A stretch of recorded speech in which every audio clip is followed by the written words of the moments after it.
കൂത്തുപറമ്പിൽ ഡിവൈഎഫ്ഐക്കാരെ വെടിവെക്കാൻ ഉത്തരവിട്ട അന്നത്തെ SP ഇപ്പോൾ CPM സർക്കാരിൻ്റെ കാലത്ത് DGP ആവുന്നു. നിലവിളി P ജയരാജൻ്റെതാണ്. പിണറായിക്കെതിരെയുള്ളൊരു കുത്താണോ ഈ നിലവിളി? അത് കുത്താണ്. കാരണം എന്താണെന്ന് വെച്ചാൽ P ജയരാജന് പാർട്ടി അച്ചടക്ക ലംഘനം ആരോപിക്കാതെ കാര്യങ്ങൾ പറയാൻ പിണറായി വിമർശിക്കാൻ പറ്റി.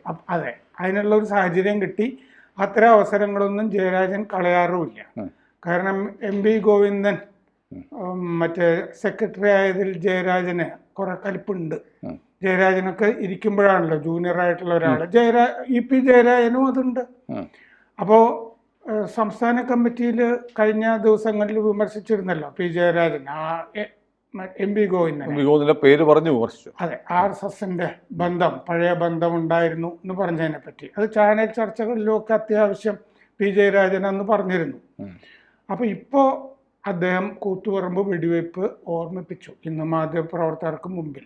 മാധ്യമപ്രവർത്തകർ വെറുതെ അങ്ങോട്ട് ചെല്ലുമൊന്നുമില്ലല്ലോ, അതെ അതെ, ഓപ്പറേറ്റ് ചെയ്തിട്ടൊക്കെ ചെല്ലുന്നതാണ്.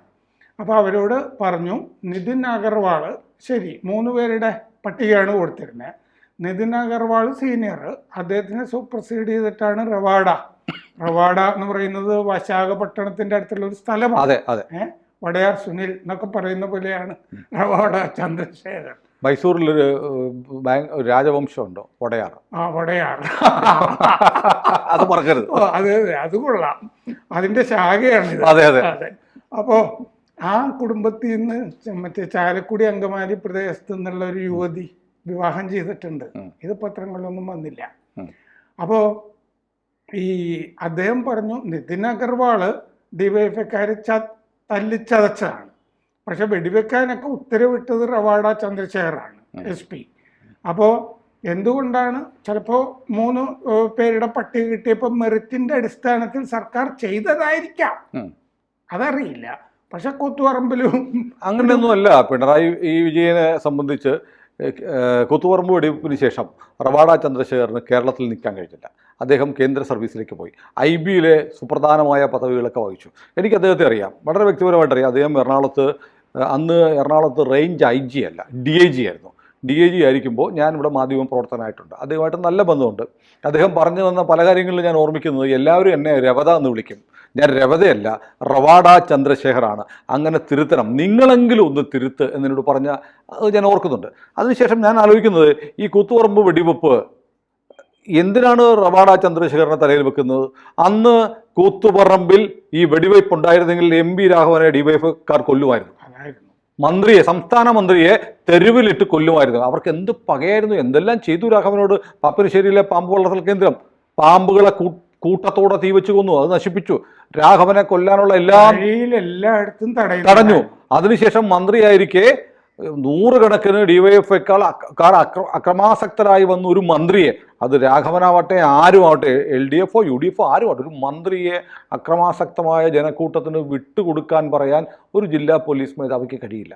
സ്വാഭാവികമായിരുന്നു. അതിനുശേഷം ഇനി അങ്ങനെ പറഞ്ഞാൽ റവാഡ വെടിവെക്കാൻ ഉത്തരവിട്ട റവാഡ മന്ത്രിയായെങ്കിൽ സ്വാശ്രയ സമരത്തിന് എതിരെ സമരം ചെയ്ത പിണറായി വിജയന്റെ മകൾ എവിടെ പഠിച്ചേ? സ്വാശ്രയ കോളേജിലാണ് പഠിച്ചത്. എന്നിട്ട് മാറിയിരുന്നു പുഷ്പനെ അറിയാമോ നിന്ന് പാടിക്കൊണ്ടിരുന്നു. പുഷ്പന ഒന്നും അറിയാതെ, അല്ലെങ്കിൽ എല്ലാം അറിഞ്ഞിട്ടും മിണ്ടാൻ കഴിയാതെ ജീവച്ഛവമായി ഈ വൃത്തികെട്ട ആളുകളുടെ നാടകങ്ങൾ കണ്ട് കിടന്നു. ഇപ്പൊ സംസാരിച്ചപ്പോ റവാഡ മന്ത്രിയായെങ്കിൽ അതൊന്ന് കറക്റ്റ് ചെയ്തേക്കാം. രാഘവൻ മന്ത്രിയായപ്പോൾ നമ്മൾ പറഞ്ഞപ്പോൾ തെറ്റിപ്പോയത്. അതെ അതെ. അപ്പോ ഈ എല്ലാവരും ഇത് കൂത്തുപറമ്പ് വെടിവെപ്പിനെ പറ്റി പ്രവേശം വരുമ്പോൾ ചിലത് മറന്നുപോകും. അപ്പൊ കൂത്തുപറമ്പ് വെടിവെപ്പ് എന്താണ് എന്ന് പറയാം. ഇതെനിക്ക് നന്നായിട്ട് ഓർമ്മയുള്ളൊരു കാലഘട്ടമാണത്. കാരണം ഞാൻ കോട്ടയത്ത് നിന്ന് തിരുവനന്തപുരത്തേക്ക് മാറിയ ഒരു ഘട്ടമാണത്. ഞാനന്ന് ഡിഗ്രിക്കോ മറ്റോ പഠിക്കുകയാണെന്ന് തോന്നുന്നു. 1994 നവംബർ 25-ാം തീയതിയാണ് ഈ സംഭവം നടക്കുന്നത്. കണ്ണൂർ തലശ്ശേരി റോഡിൽ കോഓപ്പറേറ്റീവ് അർബൻ ബാങ്കിൻ്റെ സായാഹ്ന ശാഖയുടെ ഉദ്ഘാടനമാണ്. ജില്ലാ ഭരണകൂടം MP രാഘവനോട് പറഞ്ഞു, ഡിവൈഎഫ്ഐക്കാരുടെ ശല്യം ഉള്ളത് കൊണ്ട് ഇങ്ങോട്ട് വരണമെന്നില്ല.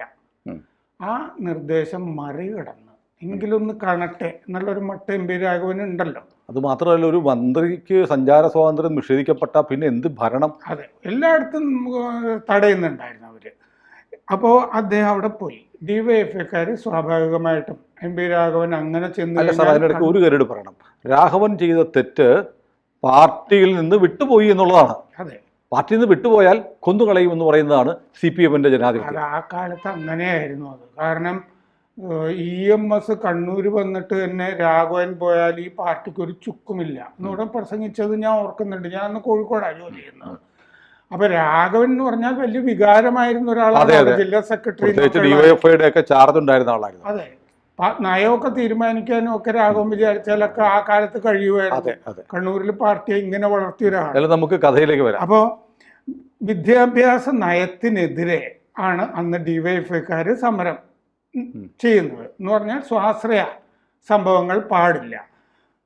അത്തരം കോളേജുകളിൽ സർക്കാരിൻ്റെ കോട്ട സീറ്റ് മാനേജ്മെൻറ്റിന് കൊടുക്കുകയാണ് സർക്കാർ. ഇതാണ് ഡിവൈഎഫ്ഐ പറഞ്ഞത്. അങ്ങനെ എം പി രാഘവനാണെങ്കിൽ സ്വാശ്രയ കോളേജ് പരിയാരത്ത് മെഡിക്കൽ കോളേജ് തുടങ്ങുകയും ചെയ്തിട്ടുണ്ട്. അതിൻ്റെ ഭരണസമിതിയിൽ K. സുധാകരൻ ഉണ്ട്. അപ്പോൾ പരിയാരം സെൽഫ് ഫിനാൻസ് മെഡിക്കൽ കോളേജായിട്ടാണ് എം പി രാഘവൻ്റെ നേതൃത്വത്തിൽ തുടങ്ങിയിരിക്കുന്നത്. അപ്പോൾ അത് കാരണമാണ് ഈ എല്ലായിടത്തും രാഘവനെ തടയുന്നത്. അദ്ദേഹം ഈ സഹായന ശാഖയുടെ ഉദ്ഘാടനത്തിന് പോയി. അപ്പോൾ പോലീസിനെ സംബന്ധിച്ച് രാഘവൻ്റെ ജീവൻ സംരക്ഷിക്കണം, പിന്നെ അവിടുത്തെ കെട്ടിടങ്ങളൊക്കെ ഉണ്ടല്ലോ അതും തകർക്കാതെയൊക്കെ സംരക്ഷിക്കണം. എനിക്ക് തോന്നുന്നു പോലീസ് പ്രൊട്ടക്ഷൻ കൊടുക്കാനുള്ള ഒരു ഹൈക്കോടതിയുടെ ഉത്തരവും അതൊക്കെ ഉണ്ടായിരുന്നു കോളേജ് ആശുപത്രിക്ക്. കാരണം എന്താ വെച്ചാൽ അവിടെ ഇലക്ഷനൊക്കെ നടക്കുന്നുണ്ടായിരുന്നല്ലോ പരിയാരത്തെ ഭരണസമിതിക്കുമൊക്കെ. ആ ഇലക്ഷൻ അട്ടിമറിക്കാനുള്ള ശ്രമമൊക്കെ CPM-ന്റെ ഭാഗത്തു നിന്ന് ടാസ്ക് ആയിട്ട് തന്നെ ഈ MP ജയരാജനൊക്കെ കൊടുത്തിട്ടുള്ളതാണ് ആ കാലത്ത്. എങ്ങനെയെങ്കിലും ഇത് നശിപ്പിക്കണം, ആ ഭരണസമിതി പിടിക്കണം എന്നൊക്കെ പാർട്ടിയുടെ ഒരു ദൗത്യമായിട്ട് തന്നെ പലർക്കും കൊടുത്തിരുന്നു. അപ്പം അങ്ങനെയാണ് പോലീസ് അവിടെ ഈ ബഹളത്തിൻ്റെ ഇടയ്ക്ക് ഈ കൊല്ലും എന്നൊക്കെയുള്ള തോന്നൽ വന്നപ്പോൾ ഈ വെടിവെക്കുന്നത്. ഇതിൻ്റെ നേരെ 5 പേര് കൊല്ലപ്പെട്ടു. 5 പേര് കൊല്ലപ്പെട്ടു, 6 പേർക്ക് പരിക്കേറ്റു ഡിവൈഎഫ്ഐക്കാർക്ക്. ഇതിന് ശേഷം സർക്കാർ മാറിക്കഴിഞ്ഞപ്പോൾ ഈ ഇതിന് ഉത്തരവാദികളായ ഡിവൈഎഫ്ഐ വികാരം ഉണ്ടല്ലോ, പാർട്ടി വികാരം, ഇത് ശമിപ്പിക്കാൻ എല്ലാവർക്കും എതിരെ കൊലക്കേസ് എടുത്തു. Sub divisional magistrate TT Antony, പിന്നെ DYSP ഹക്കിം ബത്തേരി. ഹക്കിം ബത്തേരി ഒന്നും ഇപ്പം സീനിലില്ലല്ലോ. പിന്നെ കോൺസ്റ്റബിൾ PK ലൂക്കോസ്, ശിവദാസൻ, ബാലേന്ദ്രൻ. ഇതിന് പുറമെയാണ് റവാഡ ചന്ദ്രശേഖറും ആ കേസിൽ പെടുന്നത്. അപ്പോൾ 2012 ഹൈക്കോടതി ഇത് ക്വാഷ് ചെയ്തു. കാരണം ഇത്തരം ആളുകളെയൊക്കെയുള്ള പ്രോസിക്യൂട്ട് ചെയ്യാനുള്ള അനുമതി വാങ്ങിക്കാതെയാണ് ഇത് ചെയ്തിരിക്കുന്നത് എന്നുള്ളൊരു സാങ്കേതികത്വം പറഞ്ഞിട്ട് കോടതി തള്ളി. അങ്ങനെ TT ആൻ്റണി അപ്പോഴേക്കും ഡെപ്യൂട്ടി കളക്ടറായിരുന്നു. ആൻ്റണി, റവാഡ, ചന്ദ്രശേഖറൊക്കെ അങ്ങനെ രക്ഷപ്പെട്ടു. ആൻ്റണി, റവാഡ, പിന്നെ 4 പോലീസുകാരൊക്കെ ആയിരുന്നു അതിൻ്റെ അകത്ത് പ്രതികൾ. ജില്ലാ ഭരണകൂടം എതിർത്തിട്ടും രാഘവൻ അവിടെ പോവുകയായിരുന്നു. ഞാൻ പറഞ്ഞ പോലെ കൊല്ലപ്പെട്ട ഡിവൈഎഫ്ഐക്കാർ KK രാജീവൻ, മധു, ഷിബുലാൽ, ബാബു, റോഷൻ. ഇന്ന് ജയരാജൻ സംസാരിച്ചപ്പോൾ റോഷൻ്റെയൊക്കെ പേര് പറയുകയും ചെയ്തു. എന്ന് പറഞ്ഞാൽ പാർട്ടി വികാരം ഈ നിയമനത്തിനെതിരെ ഉണ്ടായിക്കോട്ടെ, പിണറായിക്കെതിരെ ഒരു വികാരം ഉണ്ടായിക്കോട്ടെ എന്ന് വിചാരിച്ചിട്ട് ജയരാജൻ ചെയ്തതാണ്. 1997 ജൂൺ 30 ഈ നിയമ നടപടികളൊക്കെ തുടങ്ങുന്നത്. ഈ പോലീസുകാർക്കെതിരെ ഒരു അന്വേഷണ റിപ്പോർട്ട് അതിൻ്റെ ഇടയ്ക്ക് ഉണ്ടാക്കി വാങ്ങിക്കുകയും ചെയ്തു. അന്വേഷണ റിപ്പോർട്ടിൽ പറഞ്ഞു പോലീസുകാരെ മനഃപൂർവ്വം ചെയ്തതാണെന്നൊക്കെ അന്വേഷണ റിപ്പോർട്ടിൽ എഴുതിപ്പിക്കുകയും ചെയ്തു. ഇതിൻ്റെ അടിസ്ഥാനത്തിലാണ് കൊലക്കേസ് കെട്ടിപ്പൊക്കുന്നത്. അപ്പോൾ അന്ന് കണ്ണൂർ SP ആണ് റവാഡ ചന്ദ്രശേഖർ, നിതിൻ അഗർവാളും അവിടെയുണ്ട്. ഹൈദരാബാദിൽ നിന്ന് റവാഡ ചന്ദ്രശേഖർ കേരളത്തിലെത്തി പിറ്റേന്നാണ് ഈ വെടിവെപ്പ് ഉണ്ടാകുന്നത്. അപ്പോൾ പുഷ്പൻ ഉൾപ്പെടെ 6 പേർക്കാണ് പരിക്കേറ്റത്. ഈ കഴിഞ്ഞ സെപ്റ്റംബറിൽ പുഷ്പൻ മരിച്ചുപോയി. അപ്പോൾ കഴിഞ്ഞ ആഴ്ച റവാഡ ചന്ദ്രശേഖർ പിണറായി വിജയനെ വന്ന് കണ്ടിരുന്നു തിരുവനന്തപുരത്ത്. അപ്പോൾ അവർ തമ്മിൽ ആശയവിനിമയമൊക്കെ നടന്നിട്ടുണ്ടാവും. അല്ല, അദ്ദേഹത്തിന് ആശയവിനിമയം എന്ന് പറഞ്ഞാൽ അദ്ദേഹമാണ് ഏറ്റവും സീനിയർ മോസ്റ്റ് DGP. അതെ, ആദ്യത്തെ ക്ലെയിം അദ്ദേഹത്തിനാണ്.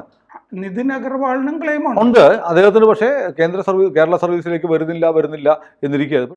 DGP ആവാനുള്ള അവസരം വന്നപ്പോൾ കേന്ദ്ര സർവീസ് വിട്ട് ഇങ്ങോട്ട് വരുന്നു. സ്വാഭാവികമാണ്. കേരളത്തിലെ ഒരു പോലീസിലെ IPS ഓഫീസർക്ക് ആ കേരള കേഡറാണ്. അവിടുത്തെ DGP ആയി വിരമിക്കണം എന്ന് പറയുന്നത് സ്വാഭാവികമായ ഒരു അവകാശമാണ്, ആഗ്രഹമല്ല, അവകാശമാണ്. അതെ, അദ്ദേഹത്തിന് കേന്ദ്ര ക്യാബിനറ്റ് സെക്രട്ടേറിയറ്റിൽ സെക്യൂരിറ്റിയുടെ ചുമതലയിലൊക്കെ നിയമിക്കാനൊക്കെ ഉദ്ദേശമൊക്കെ ഉണ്ടായിരുന്ന സമയത്താണ് ശരി ഇതെടുക്കാം, കിട്ടുകയാണെങ്കിൽ എടുക്കാം വിചാരിക്കുന്നത്. പിന്നെ യോഗേഷ് ഗുപ്ത സത്യം പറഞ്ഞാൽ ഇപ്പൊ തിരിച്ചു വന്നപ്പോഴല്ല, അതിന് മുമ്പും അനഭിമതനാണ് പല കാരണങ്ങൾ കൊണ്ടും. കാരണം നേരെ മാത്രമേ പോവുള്ളൂ എന്നുള്ളത് കൊണ്ട്. കാരണം ഇപ്പോ PP ദിവ്യക്കെതിരായ ചില ആരോപണങ്ങൾ അന്വേഷിക്കുന്നുണ്ടായിരുന്നു. KM ഇബ്രാഹിമിനെതിരായ ഫയലുകൾ അദ്ദേഹം വിജിലൻസ് ഡയറക്ടറായിരുന്നു. അപ്പോൾ വിജിലൻസ് ഡയറക്ടർ സ്ഥാനത്ത് നിന്ന് ഫയർ സർവീസിലേക്ക് മാറ്റുകയൊക്കെ ചെയ്തിരുന്നു. അപ്പോൾ യോഗേഷ് ഗുപ്തയെ വേണമെങ്കിൽ വെക്കാമായിരുന്നു. പക്ഷെ യോഗേഷ് ഗുപ്തയ്ക്ക് ഇപ്പോൾ ക്ലിയറൻസ് പോലും കൊടുത്തിട്ടില്ല ഇവിടെ നിന്ന്. കാരണം ഇദ്ദേഹത്തിനെതിരെ കേസൊന്നുമില്ല എന്ന് DGP റിപ്പോർട്ട് ചെയ്തിട്ട് ചീഫ് സെക്രട്ടറി എഴുതണം. പല സംസ്ഥാനങ്ങളിലും DGP പറഞ്ഞാൽ മതി. ഇവിടെ പക്ഷേ ചീഫ് സെക്രട്ടറിയാണ് കേന്ദ്രത്തിനെ അറിയിക്കുക എന്നുള്ളൊരു കീഴ്വഴക്കം. അല്ല, ഇവിടെ മറ്റൊന്നുണ്ട്. പിണറായി ചെയ്തൊരു കാര്യമുണ്ട്. സുപ്രീം കോടതി വിധിയുണ്ടല്ലോ ഈ DGPമാരുടെ നിയമനത്തിന് UPSCക്ക് പാനൽ കൊടുക്കണം എന്നുള്ള. തമിഴ്നാട് ഉൾപ്പെടെയുള്ള സംസ്ഥാനങ്ങൾ ആ വിധി നടപ്പാക്കുന്നില്ല, പാലിക്കുന്നില്ല. അവർ നേരിട്ട് നിയമിക്കുകയാണ്. വേണമെങ്കിൽ പിണറായിക്ക് അങ്ങനെ നിയമിക്കാമായിരുന്നു. MR അജിത് കുമാറിനെ നിയമിക്കാമായിരുന്നു. വേണമെങ്കിൽ ADGP റാങ്കിലാണ്, DGP തസ്തിക കേന്ദ്രം അനുവദിച്ചിട്ട് കൊടുത്തിട്ടില്ല എന്നുള്ള സാങ്കേതികത്വം ഉണ്ടെങ്കിൽ ഇൻചാർജായിട്ട് വെക്കാമായിരുന്നു. ഇതിലെന്താന്ന് വെച്ചാൽ ഒരാളെ IPSCയിൽ നിന്ന് ആളെ പുറത്താക്കുവോ അയാൾക്കെതിരെ കേസോ ഒന്നുമില്ല. ഹൈക്കോടതി തന്നെ ക്വാഷ് ചെയ്താണ്. പിന്നെ DGP ആകാൻ രവാഡ ചന്ദ്രശേഖരന് ഒരു പ്രയാസമില്ല. അത് മാത്രമല്ല, അദ്ദേഹം വളരെ സ്ട്രൈറ്റ് ഫോർവേഡ് ആയിട്ടുള്ള ഓഫീസർ. എൻ്റെ അനുഭവത്തിൽ ജെന്റിൽമാൻ ഓഫീസർ, കേരള പോലീസിലെ ഒരു സൗമ്യമുഖമാണ്. സൗമ്യമുഖം പാടില്ല എന്നൊന്നുമില്ലല്ലോ. ജെന്റിൽമാനാണ്. ആളുകളോട് ഇടപെടാൻ അറിയാം. വളരെ കാര്യമായി അത്യാവശ്യം നന്നായി മലയാളം സംസാരിക്കുന്ന. മുഖ്യമന്ത്രി സ്ഥാനത്ത് ഒരാൾ എത്തിക്കഴിഞ്ഞാൽ വികാരമല്ലല്ലോ. അതാണ് വിവേകവും വിവേചനവും ഒക്കെ ആ അധികാരങ്ങളും ഒക്കെയാണ് പ്രയോഗിക്കേണ്ടത്. അതപ്പോൾ പിണറായി വിജയൻ അങ്ങനെ ചെയ്തിട്ടുണ്ട്. പക്ഷെ പാർട്ടിയുടെ വികാരം ആളിക്കത്തിക്കാനായിട്ട് ജയരാജൻ ശ്രമിച്ചത് കണ്ണൂരിലെ പാർട്ടിക്കകത്ത് നടക്കുന്ന പോരിന്റെ ഭാഗം അല്ല. അങ്ങനെയാണെങ്കിൽ പറയേണ്ടത് കൂത്തുപറമ്പ് വെടിവെപ്പിന് ആധാരമായ സ്വാശ്രയ നയമാണെങ്കിൽ സ്വാശ്രയ നയത്തെ ഇപ്പൊ ഉള്ള പാർട്ടിയുടെ ഇപ്പോഴത്തെ നയം എന്താ? നയം മാറിയല്ലോ. അപ്പൊ പിന്നെ അതൊന്നും പറഞ്ഞിട്ട് കാര്യമില്ല. അപ്പൊ മിടുക്കനായ സമർത്ഥനായ ആരോപണങ്ങൾ ഇല്ലാത്ത നിഷ്പക്ഷമായി നല്ല പോലീസിങ് ആണ് കേരളത്തിലെ പോലീസിന് ആവശ്യം. അതിന് പറ്റുന്നൊരു ഓഫീസറാണ് രവാഡ ചന്ദ്രശേഖർ എന്നാണ്. അദ്ദേഹത്തിൻ്റെ DIG വരെ മറ്റോ ആയിട്ട് അദ്ദേഹത്തിന് ആ പോസ്റ്റിൽ വരെ അദ്ദേഹത്തെ കേരളത്തിൽ കിട്ടിയിട്ടുള്ളൂ. IBയുടെ ഡയറക്ടറായിട്ട് മുംബൈയിലേക്ക് പോയി. ഭുവനേശ്വറിലുണ്ടായിരുന്നപ്പോൾ ഞാൻ അദ്ദേഹത്തോട് സംസാരിച്ചിട്ടുണ്ട്. അതിനുശേഷമാണ് അദ്ദേഹം പിന്നീട് ഈ പറഞ്ഞതുപോലെ ഇപ്പോൾ തിരിച്ചു വരണമെന്ന് ഞാനൊക്കെ ആഗ്രഹിച്ചിരുന്നു കേട്ടോ, ടു ബി ഫ്രാങ്ക്. കാരണം അത് കേരള പോലീസിലെ ഒരു നല്ല ഓഫീസർ എന്ന നിലയിൽ അദ്ദേഹം കേരളത്തിലുണ്ടാവേണ്ട ഒരു ഓഫീസറാണെന്നൊരു മാധ്യമ പ്രവർത്തകൻ എന്ന നിലയിൽ അദ്ദേഹമായിട്ടുള്ള ഒരു പരിചയത്തിൻ്റെ പുറത്ത് എനിക്ക് തോന്നിയിട്ടുണ്ടായിരുന്നു. പക്ഷേ അദ്ദേഹം ഞാൻ ഇടയ്ക്ക് സംസാരിച്ചിട്ടുമുണ്ട്. വർഷങ്ങൾക്ക് മുമ്പാണ്. അദ്ദേഹം ഇല്ല, ഞാൻ വരാൻ താല്പര്യപ്പെടുന്നില്ല എന്നാണ് പറഞ്ഞത്. കാരണം ഇവിടെ വന്നാൽ ഈ പറയുന്ന ജയരാജന്മാരെ പോലെയുള്ള വൈരാഗ്യ ബുദ്ധിയോടെ പ്രവർത്തിക്കുന്ന ഓഫീസർമാരുടെ ആട്ടും തുപ്പും കൊള്ളാൻ ഒരു ആത്മാഭിമാനമുള്ള ഓഫീസർ തയ്യാറാവില്ല. ഇതിൻ്റെ അകത്ത് സ്വാശ്രയ കാര്യത്തിൽ നയം മാറ്റി. കൂത്തുപറമ്പിൽ ചെയ്തത് തെറ്റായിരുന്നു എന്നും കൂടി പറഞ്ഞോട്ടെ.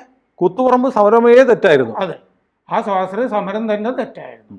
ആ കാലത്ത് ഞാൻ ഓർക്കുന്നത് എന്താണെന്ന് വെച്ചാൽ ഈ പരിയാരം MP രാഘവൻ പടുത്തുയർത്തുന്ന ഒരു പീരീഡ് ഉണ്ടല്ലോ, അത് കരുണാകരൻ്റെ കാലത്ത് അതിന് നല്ല സപ്പോർട്ടും കിട്ടിയിരുന്നു രാഘവന്. ഇത് കഴിഞ്ഞിട്ട് കരുണാകരൻ പോയിട്ട് അപ്പം ഞാൻ തിരുവനന്തപുരത്തുള്ളപ്പോൾ എനിക്കിത് നല്ല ഓർമ്മയാണ്. ഈ പിന്നീട് ആന്റണി മന്ത്രിസഭ വന്നു കഴിഞ്ഞപ്പോൾ VM സുധീരൻ ആരോഗ്യമന്ത്രിയായി. അങ്ങനെയാണ് സുധീരന് സ്വന്തം നയം ഉണ്ടല്ലോ, അങ്ങനെയാണ് ഈ പരിയാരം സർക്കാർ ഏറ്റെടുക്കുന്നത്. ഏതായാലും പിണറായി വിജയൻ മുഖ്യമന്ത്രി എന്ന നിലയിൽ നിഷ്പക്ഷമായൊരു തീരുമാനമെടുത്തു എന്ന് പറയേണ്ടി വരും. വേണമെങ്കിൽ അതിനകത്ത് പോകുമ്പോൾ ഈ പേരുമായി പോകുന്ന UPSCയിലിരിക്കുന്ന കമ്മിറ്റിയിൽ സംസ്ഥാനത്തെ ചീഫ് സെക്രട്ടറിക്ക് ഒരു സേ ഉണ്ട്. ചീഫ് സെക്രട്ടറി പറയും ഇന്ന ആളെന്ന്. അത് പൊതുവിൽ അംഗീകരിക്കപ്പെടുകയാണ് പതിവ്. ചീഫ് സെക്രട്ടറിയെ കൊണ്ട് വേറെ പേര് പിണറായി പറയിപ്പിച്ചില്ല എന്നതുകൊണ്ട് അത് ഒന്ന് CPM തെറ്റിദ്ധരുത്തി എന്ന് തന്നെ നമുക്ക് മനസ്സിലാക്കേണ്ടി വരും. അത് ജയരാജന്മാർക്ക് അംഗീകരിക്കാൻ ഒരുപാട് കാലതാമസമുണ്ട്. കൂടുതൽ വാർത്തകളും വിശേഷങ്ങളും നിങ്ങളിലേക്ക് എത്താൻ ABC മലയാളം സബ്സ്ക്രൈബ് ചെയ്യുക, ബെൽബട്ടനും അമർത്തുക.